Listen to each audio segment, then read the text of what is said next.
You want that note slabbed, right? Yeah. Protected, maybe increase its value, make it easier to sell.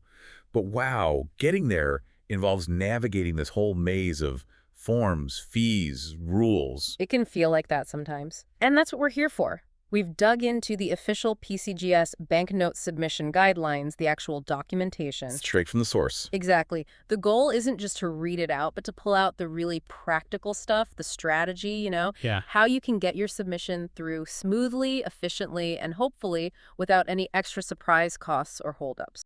Okay, so where do we start? You absolutely must be either a PCGS Collectors Club member or an authorized dealer. No exceptions. That's the gatekeeper. Can't even play the game if you're not in the club. That's a good way to put it. It's the entry ticket. And they do list the options right there on the submission form, which is handy. So if you're not a member yet, you can actually sign up as part of the submission process. Oh, that is convenient. Saves a step. So what are the options? Because this is the first cost you're looking at. There are 3 levels. The basic one is silver. That's $69 a year. Gives you the right to submit. Okay. Then there's gold at $149 and platinum at $249 per year. And the higher tiers, do they offer anything extra besides just bragging rights? They do. Often they come with grading vouchers, like free grading credits. We can talk more about those later, but they can definitely help offset that initial membership cost, especially if you plan on submitting a few notes. Good point. Potential cost savings there. And there was a note about sales tax, too. Small detail, but adds up. Yeah, for residents of New Jersey and Texas, you'll have state sales tax added on to that membership fee. So just something to factor into your budget right at the start. Okay, cost of admission paid. You're a member. You've got your number. Now what? Now you have to tell PCGS what you actually want them to do with your note. Right. This is moving from just getting access to the actual strategy, sections 3 and 4 on the form.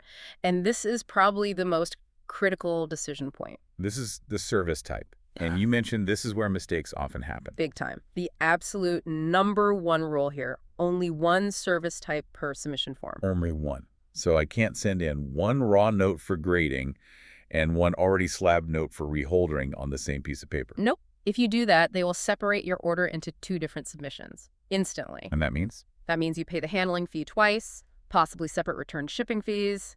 It gets expensive fast. A totally avoidable cost if you just use separate forms. Ouch. Okay, lesson learned. One service type per form. So what are the main types? Let's walk through them. The most common one first, I assume. Yeah, the foundation is just grading. This is for your raw notes, the ones that haven't been in a holder before from PCGS or anyone else. Pretty straightforward. Standard procedure. Right. But there's a key feature here, something savvy collectors use. You can specify a minimum acceptable grade. Okay, why would you do that? Especially since the guidelines say you pay the full grading fee anyway, even if it doesn't make the minimum. It's all about market value and strategy. Let's say you have a note, looks great, but maybe it only really becomes significantly more valuable if it hits, say, a 65 EPQ or higher. Okay. If it only gets a 64, maybe the cost of grading and slabbing isn't really worth the value bump for you, or maybe you'd rather try selling it raw. So you write minimum grade 65 on the form. And if the graders look at it and say, nope, it's a 64. Then they don't put it in a holder. They'll return it to you raw, likely in the same protective sleeve you send it in. So you still pay the grading fee. Full fee, yes. But you avoid the finality of the slab if it doesn't meet your target. You're paying for their expert opinion, even if you decide not to take the final product based on that opinion. Exactly. You paid for the attempt, the grading itself. Okay, next service type, regrade. This is for notes already in a PCGS holder. Correct. Only for PCGS notes. You think the grade it currently has is too low, you think it deserves better. So you're challenging their previous assessment. Take some confidence. It does. You send the note in its current PCGS holder. They'll crack it out, look at it again. If it does get a higher grade, great. New holder, new label. And if it doesn't? Or worse, if they decide it should actually be lower. The fee applies whether it upgrades or not. And yes, if they decide it was overgraded initially and it gets a lower grade, then the PCGS banknote guarantee terms kick in. That outlines how they handle the potential value difference. It's a risk. Definitely a risk-reward calculation there. Okay, now the one that probably causes the most debate online. Taking a note graded by someone else, say PMG, and trying to get it into a PCGS holder. Crossover. Ah, yes, the crossover. This is, well, it's a bit of a high-stakes game. It's specifically for notes certified by another grading service. And the key here is PCGS will only put it in their holder if it meets a certain standard you set. Exactly. It has to meet or exceed the minimum grade you request on the form. If it doesn't meet your minimum, they send it back to you still in the competitor's holder. And you still pay the grading. Full fee. Yep. You paid for the evaluation. Okay, the form has that specific minimum grade column just for crossovers. Yeah. And there are 3 choices. This seems super important to get right. What are they? Very important. Your choice really signals your risk tolerance. First option is current, Meaning? meaning you're asking PCGS to give it the same grade listed on the competitor's holder or higher. So if it's in a PMG 64 holder, selecting current means you'll only accept a PCGS 64 or better. Okay, seems like the safest bet if you generally trust the existing grade but just prefer a PCGS slab. Pretty much. Low risk, but maybe low potential for a big upgrade. The second option is ANY. Any grade. From 01 to 70. Any numerical grade, yes. 01 through 70. This is the highest risk, potentially highest reward. You'd choose this if you strongly believe the competitor really missed the mark and ungraded it significantly, or maybe you just absolutely need it in a PCGS holder for a set registry or something, regardless of the number. Okay, high roller option. And the third. Other grade.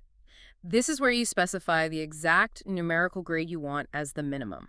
Maybe you have a PMG 58, but you're convinced it's a solid PCGS 63. You write 63 in that box. And they'll only slab it if it hits 63 or higher. Correct. If they think it's a 62, back it comes in the PMG holder.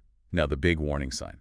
What happens if someone forgets or just leaves that minimum grade section blank on a crossover submission? Huge pitfall. If you leave it blank, PCGS automatically defaults to current. Yeah. So you must explicitly write any or a specific number if that's what you want. Okay, default is current. Good to know. But there's a bigger risk with crossovers, isn't there? Something about cracking the note out. Yes, and this is critical to understand. Liability. When PCGS takes that note out of the competitor's holder, they call it decapsulation. Sometimes things become visible that weren't obvious before. Maybe a tiny edge tear hidden by the holder's edge, faint handling marks, maybe evidence of prior cleaning. The plastic holder can kind of mask things. It can, and PCGS states very clearly in their guidelines. They are not liable if the note grades lower after being removed from the competitor's holder. When you submit for crossover, you accept that risk. You're saying, I trust your eyes more, and I accept what you might find. That's a major disclaimer. Buyer beware, essentially. Do they ever recognize designations from the other services, like PMG's first day of issue or first print? The documentation says they may recognize qualifying equivalent designations. It's not automatic or guaranteed. It falls under their standard review. So you might get it, you might not. You can request it. Often there's an extra fee, but it's their call. Got it. Okay, moving on from grading and crossing over. What about reholder? Sounds simple. It generally is. Reholder is only for notes already in a PCGS holder. The crucial difference from regrade is that no regrading happens. So why do it? Usually because the holder itself is damaged, scratched, cracked, maybe chipped. You like the grade, you just want a fresh, new slab to protect the note properly. Purely cosmetic or for protection. Makes sense. And the last service type. Guarantee resubmission. This sounds like you're questioning PCGS's own work. You are. This is specifically if you have a PCGS graded note that you genuinely believe is significantly overgraded, maybe misattributed, like the wrong catalog number, or even, in rare cases, counterfeit. And there's a fee for them to check their own work. Yes, there's a $25 fee per banknote up front for this specific review process. Okay, so you pay $25. What if you're right? What if they agree, oops, we messed up? If they confirm the error, they downgrade the note, correct the attribution, or confirm it's counterfeit, then that $25 fee plus any other grading or handling fees you paid for that specific note on that submission are fully refunded. It's all part of their guarantee. It holds them accountable. That's actually a pretty strong system for accountability. Okay, one last thing before we hit the costs. Section 4, the genuine option. Standard versus genuine only. When would you pick genuine only? Right. Standard is the default. You want a number grade, like 65, 58, whatever. You choose genuine only if you primarily want PCGS to confirm the note is authentic, but you don't want or expect a numerical grade. Why wouldn't you want a numerical grade? Usually because the note has significant problems that would prevent it from getting one anyway. Maybe it's been heavily repaired, trimmed, has major stains or tears, severe environmental damage, something that makes it authentic but not numerically gradable by their standards. So it authenticates it, but acknowledges the issues without assigning a number. Exactly. It gets slabbed, says genuine on the label, maybe notes the major issue like repaired. But here's the kicker financially. You still pay the full grading fee for the service level, whether you choose standard or genuine only. Ah, So no discount for just getting genuine. You're still paying for the authentication process. Correct. The full expertise and processing costs are involved. Okay, let's talk money then. Section 5. This is where it gets potentially complicated. Grading costs aren't flat. They depend on the note, right? Two main things dictate the price. The note's age basically pre-1960 or 1960 and later, and crucially, the declared value of that single note. Declared value is key. And choosing the right service level based on that value is important because it sets the price and also the turnaround time. Exactly.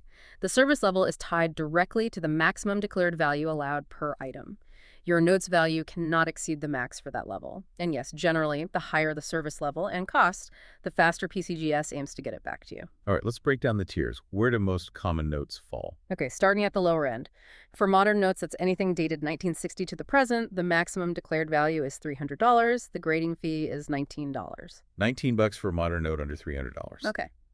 What about older notes in that same value range? That's the economy tier. This is for notes dated before 1960. The max value is still $300, but the fee is a bit higher at $22. So $3 more for pre-1960. Why the difference? Just age. Probably reflects a combination of factors, maybe slightly more involved research for older types, different handling protocols, potentially more variability in paper or printing. It's a consistent difference they maintain. Okay, $19 for modern, $22 for vintage, both up to $300 value. What's the next step up? That takes us to the value tier. This covers notes with a declared value up to $1,000. The fee for this tier is $32. $32 for notes between $301 and $1,000 in value. Seems reasonable. What's after value? Regular. This is a very popular tier for many collectors dealing with, reasonably valuable notes. It covers items up to $2,500 in declared value, and the fee is $45. $45, max value $2,500. Now, you mentioned vouchers earlier.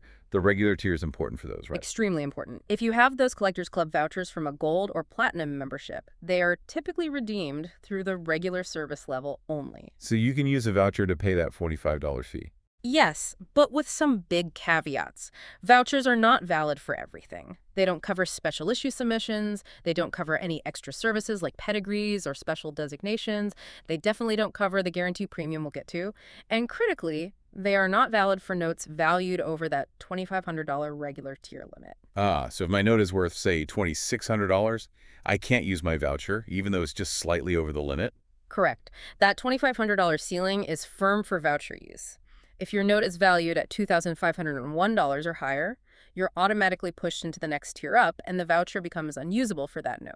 Okay, so what is the next tier up from regular? For notes over $2,500? That's Express. This covers notes with a declared value up to $10,000. The fee jumps significantly here to $100 per note. Wow, $45 to $100. That's more than double. But you get faster service. Much faster turnaround time is the main benefit, yes. It's prioritizing your more valuable items. Makes sense. What about notes worth even more, over $10,000? Above Express is high value.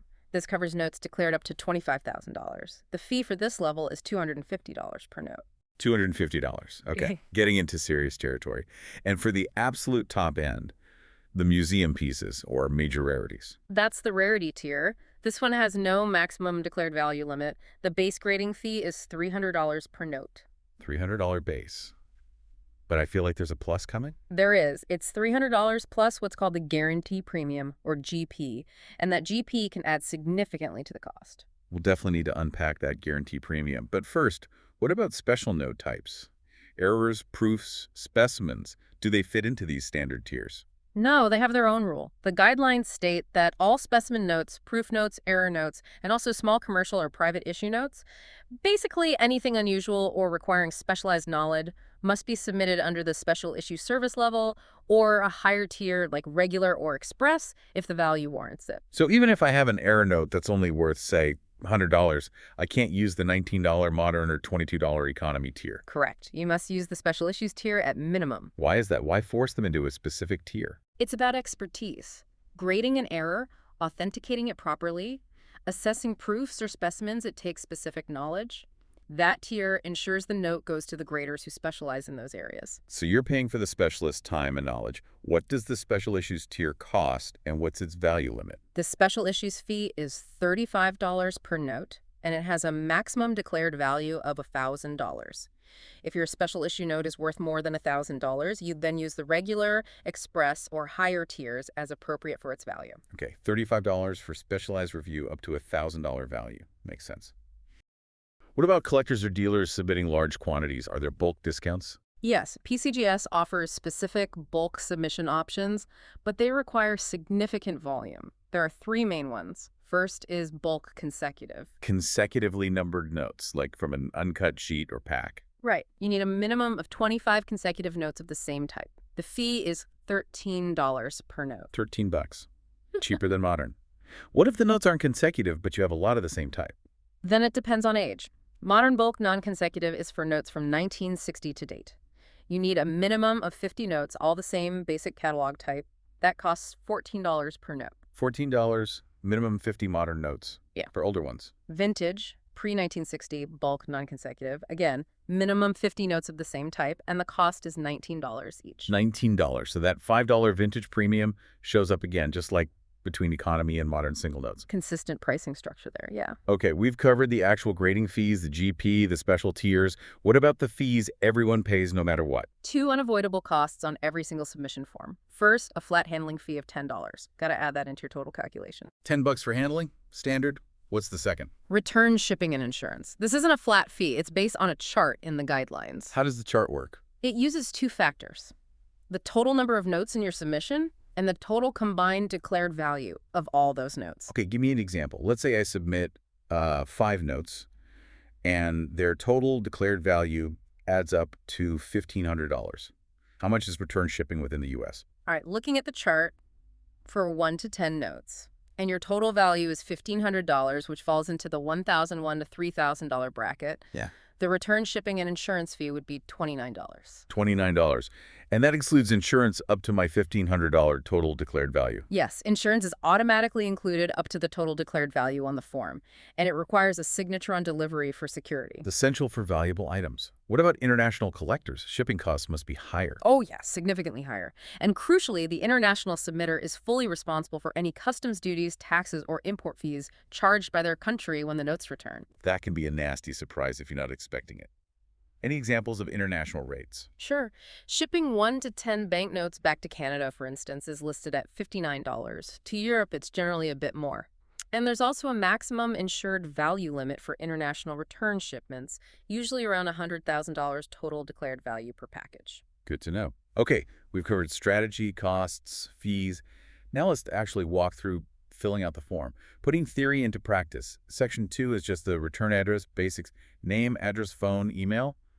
All that. Mandatory, yes. Can't get your notes back without it. But the real core of the submission data entry is Section 6, banknote details. This is where you list every single note, what absolutely has to be filled in for each line. For each note or group of identical notes you need quantity, country of origin, catalog number like the PIC number or Friedberg number, the date or series, the denomination, and the type if it's relevant, like silver certificate or Federal Reserve note. And if I have, say, 3 identical 1957 $1 silver certificates, you list them on one line, quantity.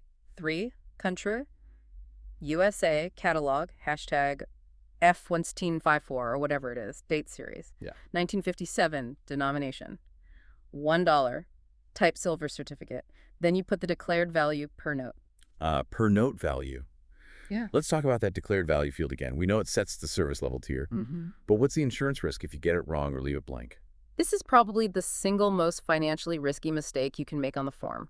The declared value you write is the maximum amount that note is insured for during return shipping and while at PCGS, subject to their guarantee limits. And if you leave it blank? If you leave it blank, the submission form explicitly states you authorize PCGS to assign a default value of just $50 per banknote. $50. So if you forget to declare a value on your $1,000 note and it gets lost on the way back, your maximum insurance payout is $50, period. It's absolutely critical to declare a value that accurately reflects the note's replacement cost or market value to ensure you're adequately insured. Under-declaring saves you maybe a few bucks on the tier fee, but exposes you to massive potential loss. Yeah. Huge warning there. Okay, Section 6 is also where you add optional services, right? Extra fees for extra label info. Correct. You can request the note's specific serial number to be printed on the label. That's an extra $5 per note. Same fee, $5 per note, for adding a pedigree like X Smith Collection, though complex pedigrees might need prior approval. And those special designations like First day of issue. Also requested here. Yeah. First day of issue,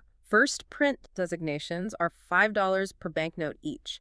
So if a note qualifies for both and you want both on the label, that's an extra $10 for that note. What about notes that are physically large? Old horse blanket notes or foreign currency? Good point. Standard holders fit most modern notes. If your note is bigger than roughly 19 centimeters by 8 centimeters, you need an oversized holder. That's an additional $10 fee per note. $10 extra for the bigger plastic. What about really big stuff like uncut sheets? For sheets or single notes larger than about 25 centimeters by 19 centimeters, you need the oversized custom holder. That's a $40 extra fee per item. You need to factor that in, or they'll have to contact you and adjust the fees later, causing delays. Okay, moving on. Section 7, alternate return shipping. This sounds like it's not for the average collector. Generally not. It's mostly for dealers or high-volume submitters who want PCGS to use their own FedEx or UPS account for the return shipping, instead of using PCGS's standard insured shipping. So PCGS just hands the package over to the submitter's chosen carrier. Pretty much. But if you use this option, you must provide your own account number. And critically, you are taking full responsibility for insuring the package through your carrier account. PCGS ships it uninsured on your behalf. So all the risk shifts to you. Completely. And PCGS still charges a $4 handling fee for preparing that alternate shipment. This section also mentions that only authorized dealers can arrange for in-person pickup, and that needs to be scheduled way in advance. Got it. Section 9 is payment method. Straightforward, but any tips here, especially with that guarantee premium possibility. Payment has to be included. Check, money order, or credit card details. If it's missing, the order stops dead. Pro tip: if you're submitting high-value notes that might incur that guarantee premium, like in the rarity tier, paying by credit card is strongly recommended. Why specifically credit card for GP orders? Because the final GP amount isn't known until after grading.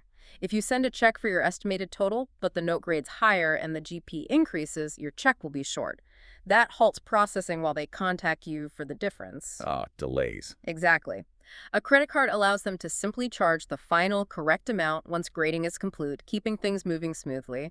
And naturally, all payments must be in US dollars. Makes sense. And the final hurdle, Section 10. Terms, conditions, and the all-important signature. Don't just breeze past this. Your signature and the date are absolutely mandatory. No signature, no processing, period. And signing means you agree to all their terms, right?